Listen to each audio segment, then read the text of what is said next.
What's good, guys? In this video we'll be going over how to add energy to your edits or your music videos. So here in After Effects I'll be creating this first effect using these clips. To get started, we're going to create a adjustment layer, and then I'm just going to cut that adjustment layer to the same length as our first layer. We're going to be adding a few effects to this adjustment layer. Starting off with the first effect, I'll be adding a tritone. When it comes to this tritone effect, for the midtones color, you can go for whatever color fits your video or the look that you're going for, but in my case I'll be going for more of a blue color just because I feel like that matches with the look of our music video. So I'll have my blue like that. I'll be keyframing the blend with original at 0% at the start, and then go forward 20 frames. So hold the shift button on your keyboard and then click page down twice, and then we're going to keyframe the blend with original to 100%. Easy ease those keyframes. So now it starts off with that blue color and then it slowly fades into the actual color of the music video. For the next effect, we'll be adding an exposure. Keyframe the exposure at 3 at the start, and then I'll be going forward 12 frames. Keyframe the exposure back to 0. Easy ease those keyframes. And then for the next effect, we'll be adding a transform. So with this transform effect, we're going to be creating that look where it goes up and down, kind of like a shake effect. We'll be keyframing the position in a way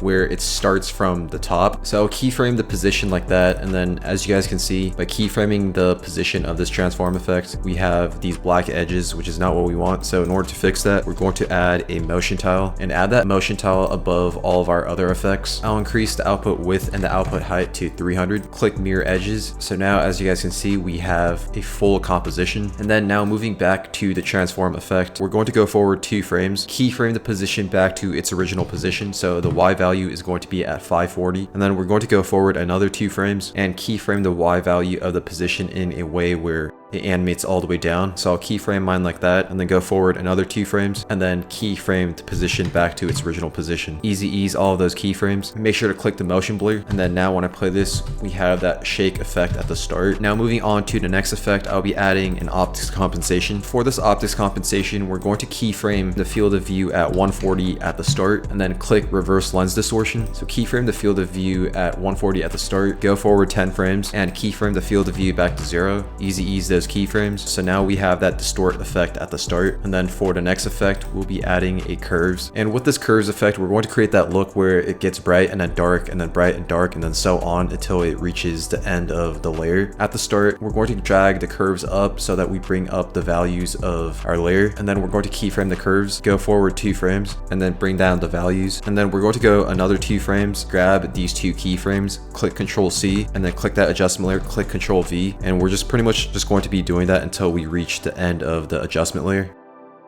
Once you reach the end of the adjustment layer, easy ease all of those keyframes. And now when I play this, we have that effect where it gets bright and dark every 2 frames. For the final effect, we'll be adding a fastbox blur. For the blur radius, we'll keyframe that at 12 at the start, go forward 6 frames, and then keyframe the blur radius back to 0. Easy ease those keyframes. So now when I play this, this is what we have for our effect. What I'm going to do is duplicate this layer twice. So click Ctrl D, and then I'm going to bring this layer above all of our other clips as well. Drag it, and then just make sure it aligns with your other layers.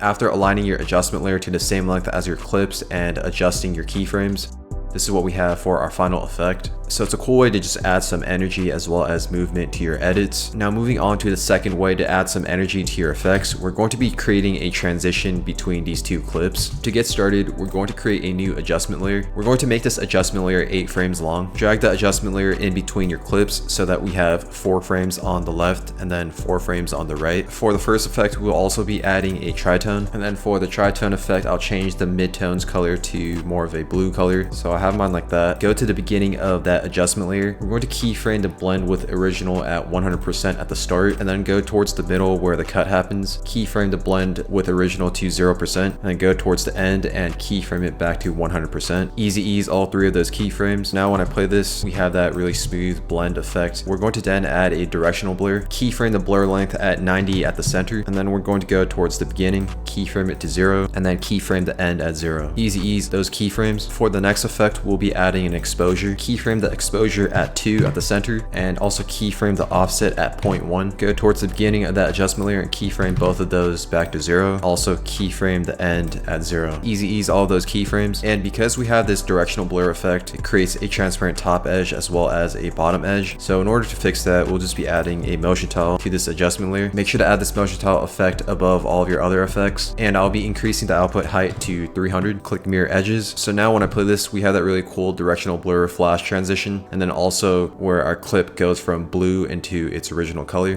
But that is all I have for this video. Those are 2 ways to add some energy to your music videos or your edits. I hope you guys like this one. Thank you guys for watching, and I'll see you guys in the next video.